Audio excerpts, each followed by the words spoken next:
Hello बच्चों, कैसे हैं? अच्छे हैं। चलिए, हम भी बहुत अच्छे हैं और उम्मीद कर रहे हैं आप सब लोग पढ़ाई कर रहे होंगे। तो इसके पहले हम लोग साउंड का फर्स्ट लेक्चर हमने बना दिया था। अब यह साउंड का सेकंड लेक्चर आज, और आज ये चैप्टर हो जाएगा फिनिश।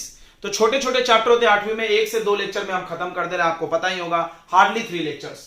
तो आप पिछला 4 लेक्चर देख करके आए हैं, नहीं देखे हैं तो पहले साउंड 01 देखें और फिर 02 में आए, नहीं तो कुछ भी समझ में नहीं आएगा। ओके बच्चों, तो अभी तक हमने आपको क्या क्या पढ़ा दिया, जल्दी से रिवाइज कर लेते हैं। और रिवाइज करने से पहले आपको बता दें कि मेरा नाम है विकास सर और यह है हम सबका चैनल विद्यास्थली वाले सर। तो पढ़ाई करना है तो विद्यास्थली वाले सर। चलिए, तो अभी तक हमने आपको पढ़ा दिया व्हाट इज साउंड। साउंड क्या होता है? साउंड एक एनर्जी का फॉर्म भी है और साउंड एक वेव भी है, दोनों बात है। वेव क्यों है? क्योंकि साउंड चलता है कॉम्प्रेशन और रेयरफ्रैक्शन। कॉम्प्रेशन क्या होता है? तो कॉम्प्रेशन यानी जब एयर के मॉलिक्यूल्स पास में आ जाते हैं, क्लोज आ जाते हैं, तो उसको कंप्रेशन बोलते हैं। जब वो स्प्रेड हो जाते हैं, दूर चले जाते हैं, तो उनको रेयर फ्रैक्शन। 2 वर्ड याद रखें, कंप्रेशन यानी क्लोज और रेयर फ्रैक्शन यानी स्प्रेड होना। ठीक है, ओके। उसके बाद हमने आपको पढ़ाया था characteristics of sound. 3 characteristics sound में है। पहला है लाउडनेस, दूसरा है पिच और तीसरा है क्वालिटी। लाउडनेस यानी एम्पलीट्यूड के जैसा, पिच यानी फ्रीक्वेंसी के जैसा। यूनिट याद करते हैं, लाउडनेस का यूनिट डेसिबल, पिच का यूनिट हर्ट्ज, और उसके बाद क्वालिटी, क्वालिटी या टिम्बर। ओके, तो क्वालिटी हम लोग को साउंड को पहचानने में मदद करता है। ठीक है, उसके बाद हमने पढ़ाया था आपको कि साउंड बिना मीडियम का नहीं चल सकता है। साउंड को चलने के लिए पक्का मीडियम चाहिए, और मीडियम को प्रूफ करने के लिए हमने बेल जार एक्सपेरिमेंट पढ़ाया था। एक जार ले लो, उसमें बेल लगा दो, उस जार का एयर रिमूव कर दो तो आपको बेल सुनाई नहीं देगा। इसका मतलब विदाउट एयर वो साउंड चलता नहीं है। ठीक है, तो साउंड का स्पीड किस पे डिपेंड करता है बच्चों? साउंड का स्पीड डिपेंड करता है मीडियम पे। मीडियम पे ध्यान से सुनेंगे। सबसे पहली बात हम लोग पढ़ने जा रहे हैं स्पीड ऑफ साउंड। यहां हमने एक टेबल पहले से बना के रख दिया, आपको लर्न नहीं करना है, बस देखना है। देखो, ये है एयर, एयर मतलब गैस, वाटर यानी लिक्विड, और ये दोनों सॉलिड है। तुम आराम से देख सकते हो कि साउंड किसमें फास्ट चलता है, सॉलिड, लिक्विड, गैस में। तो जवाब है सॉलिड में। सर बहुत फास्ट है। ये देखो, 5000 मीटर इन 1 सेकेंड, यानी 5 किलोमीटर 1 सेकेंड में। 5 किलोमीटर साउंड किसमें? आयरन में। और स्टील में उससे भी फास्ट। अब देखो, हवा में सबसे स्लो चलता है साउंड, एयर में सबसे स्लो चलता है। ठीक है, तो सबसे पहली चीज ये लिखेंगे कि sound can travel in solid, liquid और गैसियस मीडियम।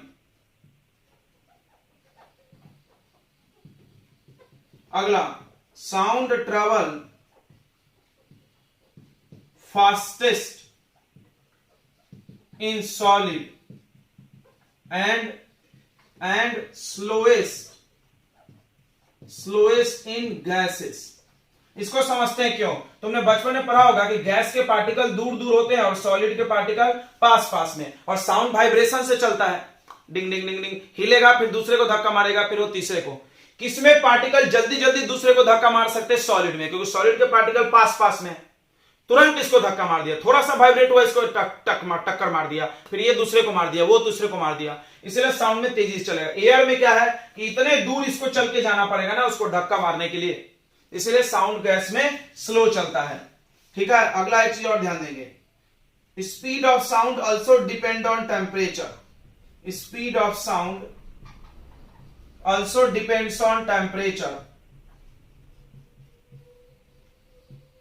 टेम्परेचर ध्यान से सुनना, ध्यान से सुनेंगे, आपके बुक में सब नहीं दिया होगा। टेम्परेचर पे डिपेंड करता है, मतलब अगर हमारे पास 2 एयर है, देखो ये एयर का स्पीड है, अगर हवा गर्म आ जाए तो देखो, जब गैस गर्म आती है तो इसके पार्टिकल और दूर दूर चले जाएंगे। तो अब बताओ, जब दूर दूर चले जाएंगे तो स्पीड क्या हो जाएगा? कम हो जाएगा। स्पीड क्या हो जाएगा बच्चों? कम हो जाएगा। ठीक है, ओके।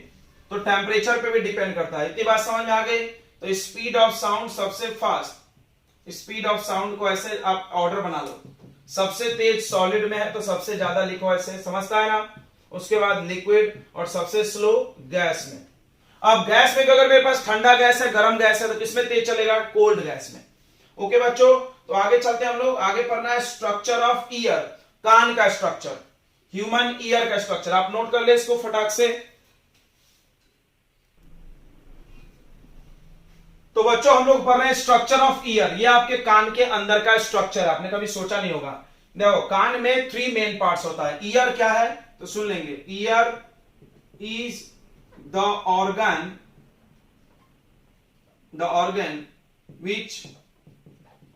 which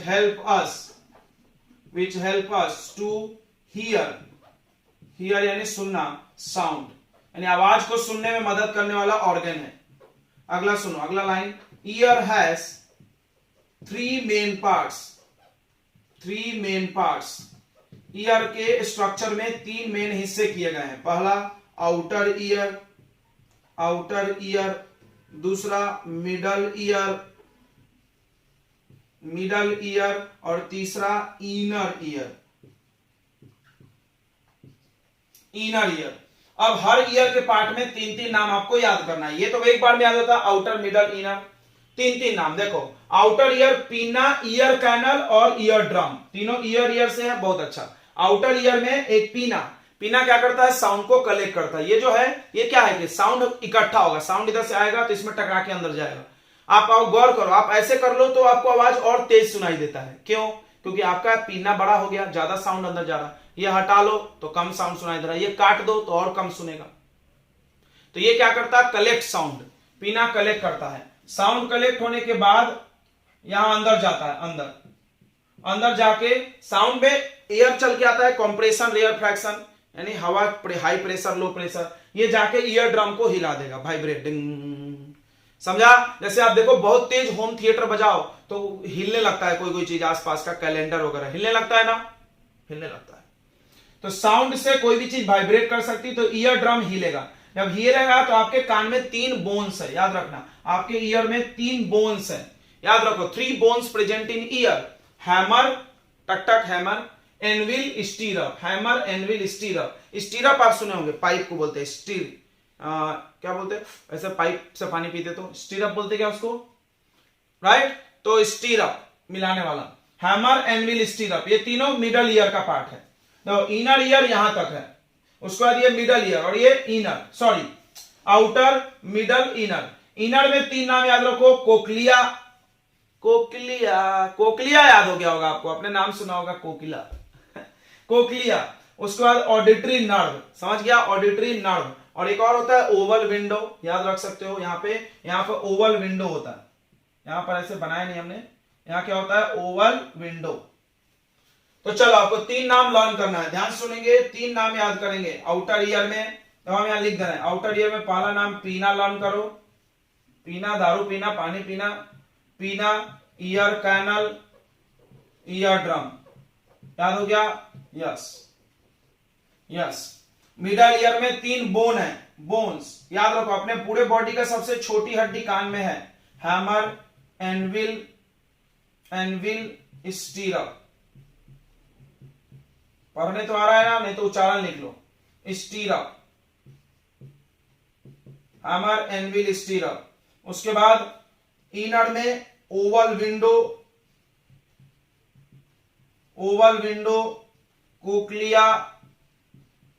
कोक्लिया, इसको क्या पढ़ते हैं बच्चों, कोक्लिया, ऐसे लिख दिया जाओ, कोक्लिया। उसके बाद ऑडिटरी नर्व,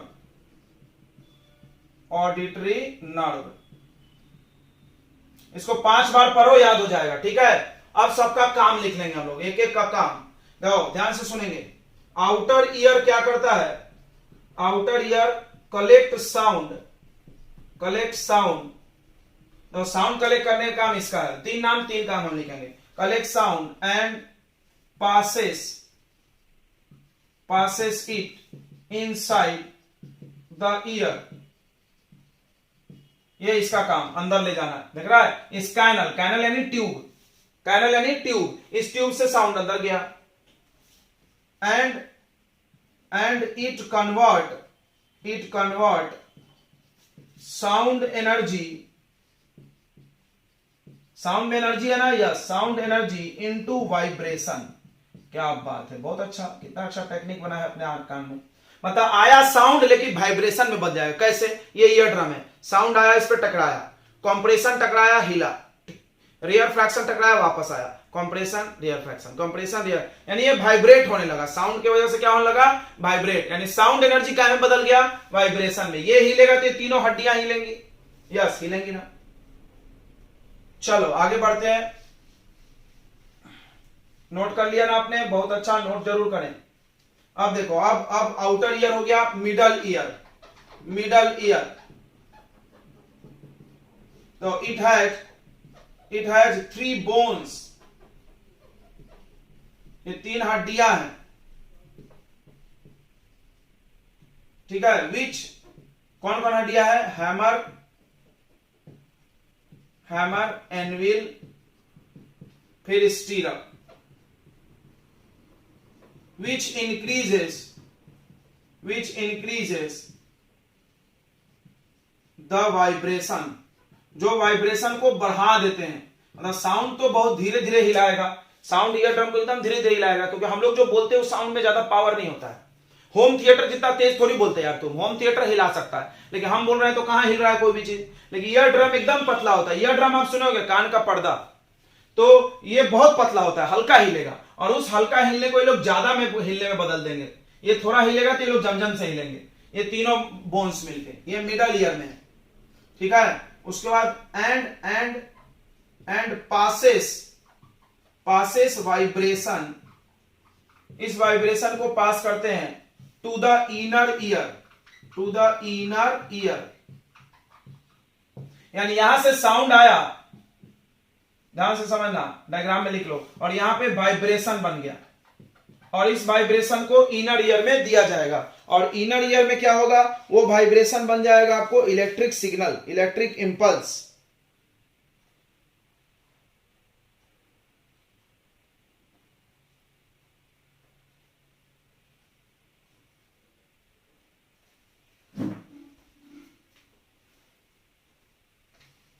इसको मिटा दे रहे हैं हम। तो अब इनर ईयर का देखेंगे। इनर ईयर देखो, इट हैज, ऐसा लिखा करो एक लाइन, क्या क्या है इसमें? इट हैज ओवल विंडो, इसमें क्या क्या होता है? ओवल विंडो, अभी याद किया था हमने। Oval window, cochlea and auditory nerve, ठीक है। इट क्या करता है? It convert vibration into signal, इसको इलेक्ट्रिक इंपल्स भी बोलते हैं, इलेक्ट्रिक इंपल्स। समझ रहा है बच्चों? क्या बोलते हैं इसको? इलेक्ट्रिक इंपल्स भी बोलते हैं। ओके, समझा? और ऑडिटरी नर्व क्या करता है? Auditory nerve passes this impulse या this signal to the brain, and brain help us to identify sound, यानी हम लोग को साउंड पहचान में कहां आता है? दिमाग से। किसी को ऐसा सर पे चोट लग जाती है तो उसको सुनाई देनी बंद हो जाती है, देखा होगा तुमने, दिखाई दी। यानी आंख का, नाक का, मुंह का, सबका कनेक्शन ब्रेन में है। फाइनल डिसीजन ब्रेन ही देता है। Brain help us to hear sound,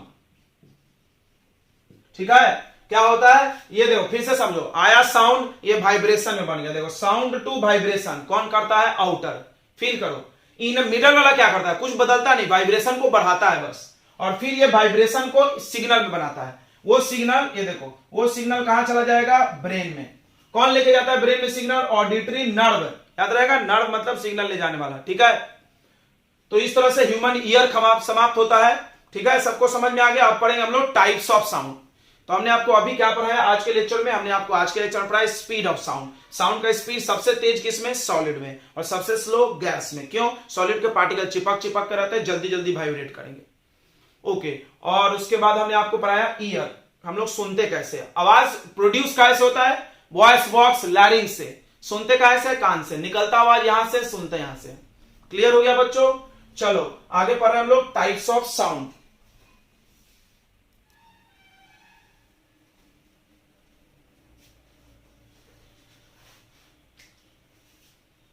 तो तो अब हम लोग पढ़ेंगे types of sound. Types of sound,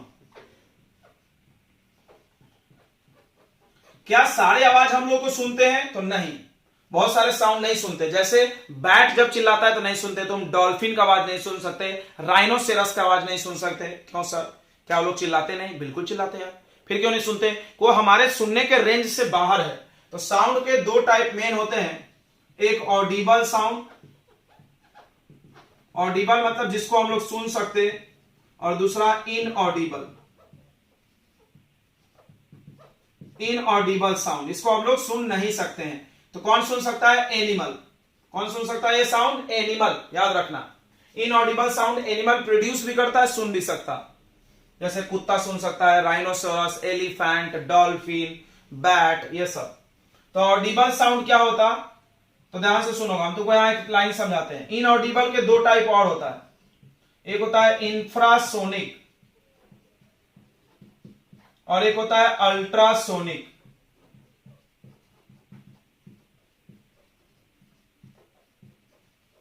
यहां पर एक लाइन खींचो, यहां पर लिख दो 20 हर्ट्ज।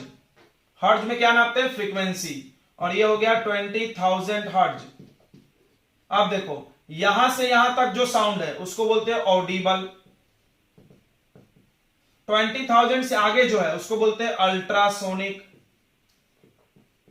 तुमने सुना होगा सोनोग्राफी, अल्ट्रासोनोग्राफी, इसको बोलते हैं इंफ्रासोनिक। बस हो गया, दो नंबर याद करें तो डेफिनेशन भी हो गया। तो देखो, पहला ऑडिबल साउंड, ऑडिबल साउंड याद रखना। ऑडिबल मतलब जो सुन सकते हैं, इनऑडिबल ये दोनों नहीं सुन सकते। अल्ट्रासाउंड कौन प्रोड्यूस करता है? हम तुमको बता दे रहे हैं, बैट। इंफ्रासोनिक साउंड कौन प्रोड्यूस करता है? डॉल्फिन।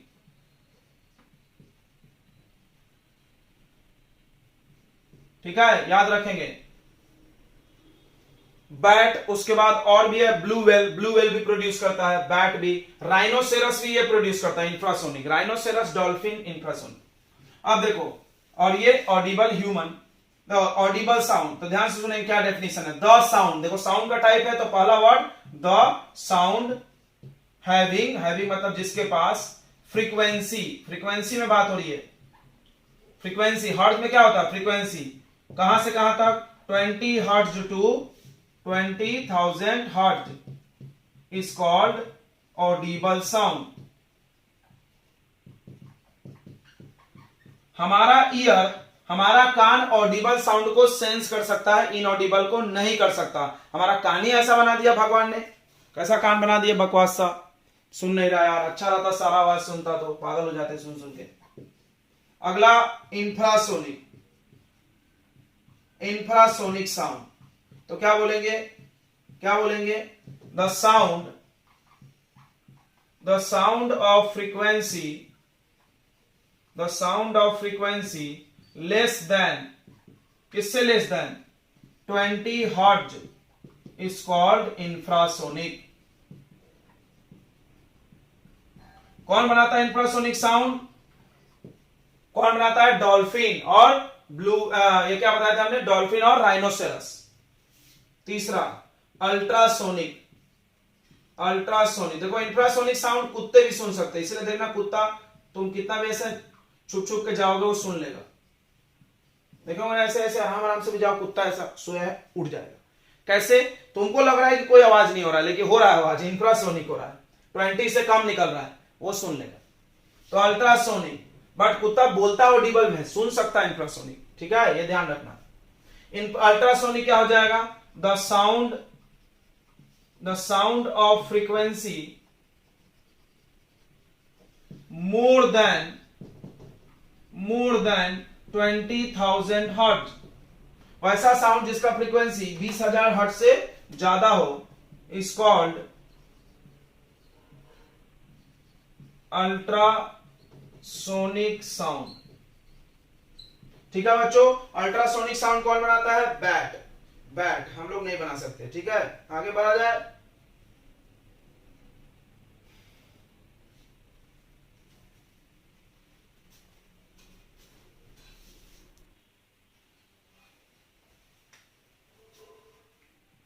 इको अब पढ़ेंगे हम लोग। इको क्या होता है? इको, तो ध्यान से सुनो। यहां पर हमने लगा दिया स्पीकर, या आप बोल रहे हो जो भी है, यहां साउंड सोर्स है,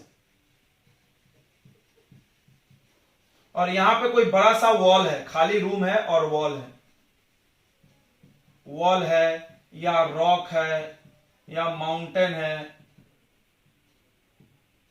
तो क्या होगा, ऐसे साउंड जाएगा, ध्यान सुनेंगे, साउंड ऐसा जाएगा और रिफ्लेक्ट होके वापस आएगा। इसको क्या बोलेंगे, इस ऑब्जेक्ट को जिसने रिफ्लेक्ट किया, रिफ्लेक्टर, रिफ्लेक्टर, साउंड का रिफ्लेक्टर है। दो प्रकार का ऑब्जेक्ट होता है, एक रिफ्लेक्ट करने वाला और एक रिफ्लेक्ट नहीं करने वाला। रिफ्लेक्ट करने वाले को रिफ्लेक्टर बोलते हैं, रिफ्लेक्ट नहीं करने वाले को ऑब्जर्वर, एब्जॉर्बर। तो रिफ्लेक्टर क्या हो सकता है, तो रिफ्लेक्टर वॉल हो सकता है, रॉक हो सकता है, माउंटेन हो सकता है,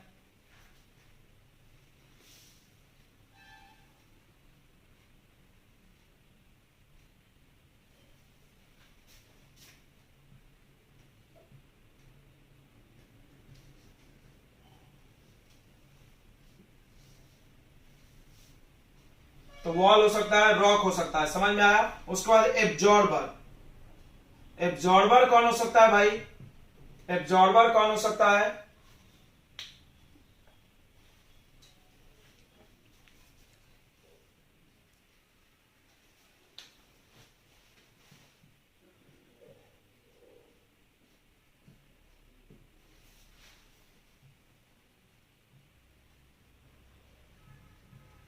एब्जॉर्बर कौन हो सकता है, तो जैसे एब्जॉर्बर हो सकता है आपका क्लॉथ, कपड़े, उसके बाद ह्यूमन बॉडी, हम लोगों का बॉडी भी एब्जॉर्बर है, कहीं पे ज्यादा ह्यूमन बॉडी होगा तो वहां साउंड ज्यादा एब्जॉर्ब होगा। उसके बाद कर्टेन्स,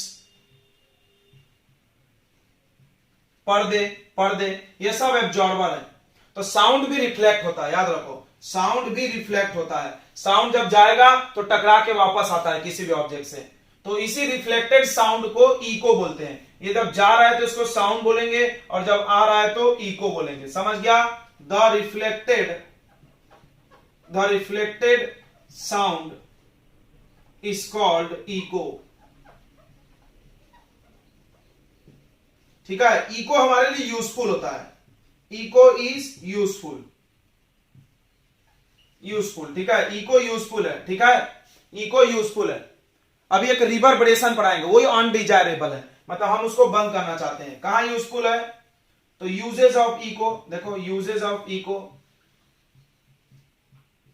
सबसे पहला bat use eco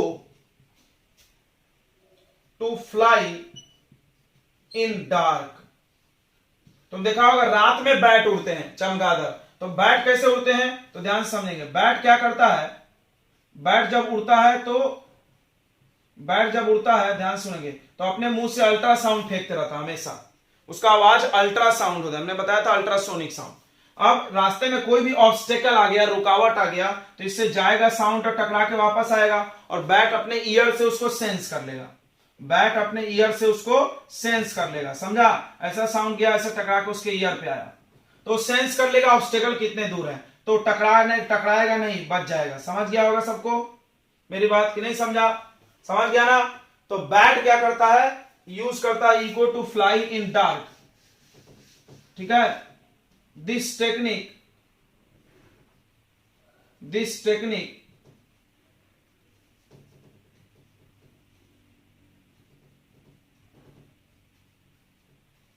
This technique is called echolocation, echolocation या echo ranging, मतलब इको का इस्तेमाल करके हम लोग दूरी का पता लगा रहे हैं, लोकेशन का पता लगा रहे हैं, ठीक है। इको लोकेशन क्या है, तो इको के मदद से हम लोग ऑब्स्टेकल का पोजीशन पता लगाते हैं, उसको क्या बोलते हैं, इको लोकेशन। क्या बोलते हैं बच्चों, इको लोकेशन, ठीक है। इतनी बात समझ में आ रही है, आ रही है क्या, बिल्कुल आ रही होगी। अब आगे बढ़ते हैं, दूसरा इस्तेमाल होता है इको का, तो echo is use in sonar device, sonar का फुल फॉर्म है, SO से होता है साउंड, N से होता है नेविगेशन, नेविगेशन यानी पता लगाना, sound navigation, and A for and, ranging, ranging यानी दूरी, नेविगेट यानी पता लगाना, और रेंज मतलब दूरी, यानी दूरी पता लगाना साउंड के मदद से। डिवाइस, ये डिवाइस में होता है। कैसे होता है थोड़ा सा इसको समझेंगे हम लोग, थोड़ा सा इसको समझेंगे। देखो ये सोनार डिवाइस सबमरीन्स में लगा होता है या शिप में, शिप के बॉटम में दो डिवाइस लगा होता है। तो सोनार में एक होता है ट्रांसमीटर और दूसरा होता है रिसीवर। ट्रांसमीटर अल्ट्रासाउंड प्रोड्यूस करता है, ये सी बेड है, और यहां से जाता है टकरा के सी के बेड से वापस आएगा। समझ रहा है सबको? ट्रांसमीटर साउंड प्रोड्यूस किया और ये रिफ्लेक्टेड साउंड को रिसीव किया। तो रिसीवर रिसीव करता है, रिसीव करने के बाद वो लोग डिस्टेंस का पता लगा लेते। कैसे पता लगा लेते? देखो speed equal to, sorry distance equal to, distance equal to क्या होता है बताओ? स्पीड इंटू टाइम, यानी कितना टाइम लगा जाने में और कितना स्पीड है। पानी में स्पीड पता है ना अपने को कितना, 1430 मीटर पर सेकेंड अभी लिखे थे। तो इसके मदद से वो लोग पता लगा सकते हैं समुद्र के अंदर। तो सोनार के मदद से they can locate another submarine, they can find the depth of sea, depth of sea. तो sonar is use to locate under water object, under water object. पानी के अंदर की चीजें दिखती हैं, हवा के अंदर नहीं। क्यों? क्योंकि हवा में साउंड स्लो चलता है, हवा में साउंड स्लो चलता है। ये हटा दे।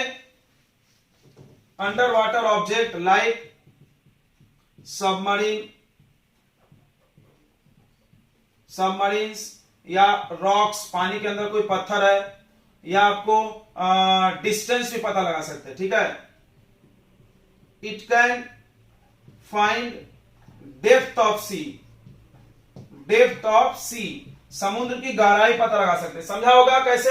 स्पीड पता है हमको, बार बार हम बता रहे हैं, स्पीड पता है, जाने का और आने का टाइम मिला लो, उसका आधा कर देना, क्योंकि जाने का और आने का दोनों टाइम मिलाना है ना। तो सिर्फ हमको तो जाने का चाहिए, तो टाइम ले लेना और मल्टीप्लाई करके डिस्टेंस आ जाएगा। समझा क्या? बिल्कुल बिल्कुल समझ गया होगा। तीसरा कोई कोई जो मीटिंग हॉल होता है या कॉन्फ्रेंस हॉल होता है, उसका सीलिंग ऐसे कर्व बनाया जाता है। आपने देखा होगा सिनेमा हॉल, सिनेमा हॉल आपने देखा है क्या? सिनेमा हॉल में कर्व बनाया जाता है। क्यों? क्योंकि यहां पर साउंड का सोर्स है। मान लो यहां पे पिक्चर चल रही है, तो साउंड ऐसे टकरा के सभी जगह फैलना चाहिए इको से। इको होगा तो साउंड सभी जगह फैलेगा। सीधा छत रहेगा तो सभी जगह नहीं फैलेगा, हर कोने कोने तक आवाज नहीं जाएगा। तो ceiling of hall is made curve to reflect sound, या इको बोल सकते ना रिफ्लेक्ट साउंड को, to reflect sound in hall, hall में साउंड को रिफ्लेक्ट करने के लिए। समझ में आ गया बच्चों? बिल्कुल आ गया होगा। तो बैट रात में अंधेरे में कैसे उड़ जाता है? अल्ट्रासाउंड से वो लोग अपना डिस्टेंस लोकेट कर लेता है। कैसे? साउंड जाएगा और टकरा के आ जाएगा, ऑब्स्टेकल उसके सामने में कोई है तो उससे पता चल जाएगा कितना दूर है, तो वो मुड़ जाएगा, टकराएगा नहीं उससे। समझ गया? उसके बाद इको का इस्तेमाल सोनार नाम के डिवाइस में होता है। सोनार एक डिवाइस का नाम है, मशीन का। उस मशीन का अर्थ क्या है? तो पानी के अंदर की किसी भी चीज को पता लगा लेता है। कैसे? इसमें ट्रांसमीटर रिसीवर, ट्रांसमीटर अल्ट्रासाउंड भेजता है, रिसीवर रिसीव करता है, रिफ्लेक्ट होकर जब आएगा तो पता चल जाएगा समुद्र की गहराई, या रास्ते में कोई पत्थर है तो उससे भी पता चल जाएगा टकरा के आएगा तो, या कोई दूसरा सबमरीन आ गया तो उसको हम लोग पता लगा सकते हैं। ठीक है। या समुद्र की गहराई। कब? हॉल जो होता है, मीटिंग हॉल, कंसर्ट हॉल या सिनेमा हॉल, इनका आपने देखा होगा छत को लोग ऐसा कर्व बनवाता है, टेढ़ा, सीधा नहीं बनाता हमारे घर को जैसा। क्यों? ताकि साउंड, यहां देखो साउंड चल रहा है, यहां से साउंड रिफ्लेक्ट होना चाहिए। या आपने देखा होगा कोई प्रोग्राम स्टेज पे चलता है तो स्टेज के पीछे वो लोग ऐसा बोर्ड लगाते हैं ना, कौन सा प्रोग्राम चल रहा है, स्टेज के पीछे बैक स्टेज। क्यों? यहां पे मान लो डांस प्रोग्राम चल रहा है, तो ये जब आवाज यहां से निकलेगा तो टकरा टकरा के ऐसे सामने की ओर जाएगा। समझ गया? तो ये साउंड रिफ्लेक्टर होते हैं। क्या होते हैं? इनको क्या बोलते हैं? रिफ्लेक्टर। ये लोग रिफ्लेक्टर की तरह, आपने देखा होगा आईपीएल में कोई मैच में कांच लगा देते पीछे पीछे, या स्टेज में आपके पर्दे लगा देते। क्या करता है? उस साउंड को रिफ्लेक्ट करता है सामने। आप स्टेज के पीछे चले जाओ, साउंड बहुत कम आ रहा है। क्यों कम आ रहा है? क्योंकि ये रिफ्लेक्टर ने साउंड सामने फेंक दिया, बहुत कम पीछे आता है। तो रिफ्लेक्टर साउंड को सामने फेंकता है, ये पीछे स्टेज के पीछे लगाते हैं। इसको साउंड बोर्ड बोलते हैं। क्या बोलते हैं इसको? Sound board. जैसे व्हाइट बोर्ड होता है, ब्लैक बोर्ड होता है, उस तरह साउंड बोर्ड साउंड के लिए लगाया हुआ है। ये सीलिंग है, समझ रहा है? कर्व बना है, टेढ़ा बना है। क्यों टेढ़ा बना है? ताकि साउंड रिफ्लेक्ट हो के आगे जाए। उसके बाद डॉक्टर का जो स्टेथोस्कोप होता है, देखे होंगे कान में लगाता, ये सब आपको पढ़ना नहीं है फिर भी सुन लो। स्टेथोस्कोप जो होता है, जिससे वो अपने हार्ट का बीट सुनता है, लंग्स का आवाज सुनता है ना डॉक्टर? तो यहां पे लगाता है। यहां कैसे सुनता है? उसके पाइप के थ्रू साउंड रिफ्लेक्ट होके जाता है, इको। समझ में आ गया? या आप ऐसा चोंगा देखे होंगे, मेगाफोन या लाउड इनहेलर देखे होंगे ना, हॉर्न, उसको ऐसा बनाते। देखे होंगे हॉर्न ऐसा क्यों बनाते हैं? हॉर्न देखो, हॉर्न में भी साउंड रिफ्लेक्ट होता है। यहां ऐसा हॉर्न होता है, देखे होंगे ना, हॉर्न ऐसा होता है। क्यों ऐसा होता है? साउंड यहां से टकराएगा, फिर यहां से टकराएगा और सामने की तरफ जाएगा। क्या बात है! जैसे अभी हम ऐसे बोल रहे हैं, आपको धीरे धीरे सुनाई दे रहा। अगर हम ऐसे बोलने लगे तो आपको आवाज तेज आ रही है क्या? यस सर, हम तो उतना ही तेज बोल रहे हैं, लेकिन ऐसे करने पे तेज क्यों आ रही? क्योंकि साउंड मेरे हाथ से टकरा के आपके पास पहुंच रही है। तो ज्यादा टाइम नहीं लगाते हैं, इतना समझ में आ गया होगा। अब अगर साउंड बार बार रिफ्लेक्ट हो, बार बार मतलब एक बार गया फिर दूसरी बार टकरा जाए, तो उसको रिवर्बरेशन बोलते हैं, और उससे प्रॉब्लम है, आवाज क्लियर नहीं आएगी। तो रिवर्बरेशन को नहीं चाहते हम। रिवर्बरेशन देखते हैं अभी। तो बच्चों ये लेक्चर हो रहा है लंबा, एक छोटा सा लेक्चर